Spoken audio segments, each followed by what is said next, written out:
mendi gaixoak.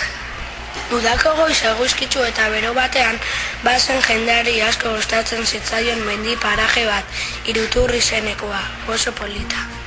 Kalamua mendiaren azpian zegoen eta baso zingiratuta zegoen.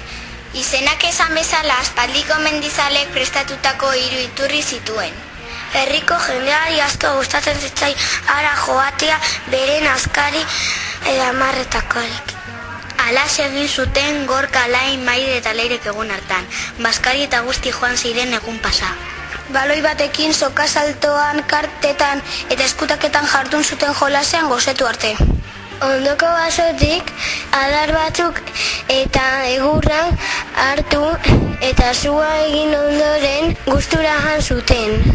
Berandutzen hasi eta herrira ilundu maino lehen joatea erabaki zuten, baina ez zuten behar bezala jaso 3 iturriren inguruan. Plastikoa, papera eta lataren bat ere utzi zituzten. Gauak 3 iturri zeharo hartu zuenean, basoko piztiak beti bezala zerbait jatekoren bila joan eta kontuz ibili behar izan zuten plastikorik ez jateko.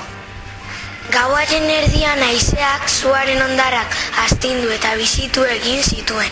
Basoko piztiek zuaren argitasuna koskortzen zioala konturatu ziren eta zuaitzak ere dardarka ari ziren beldurraz edo. Uba baserriko sakurren zaunka handiek esnatu zituzten baserritarrak. Hauek zutea zuhartzean mendiko zuhiltzailei deitu zieten. Basoaren parte bat erreta geratu zen, eta hainbat piztearen bizilekuak hondatuta ere bai segurazki. Zain ditzagun gure mendiak!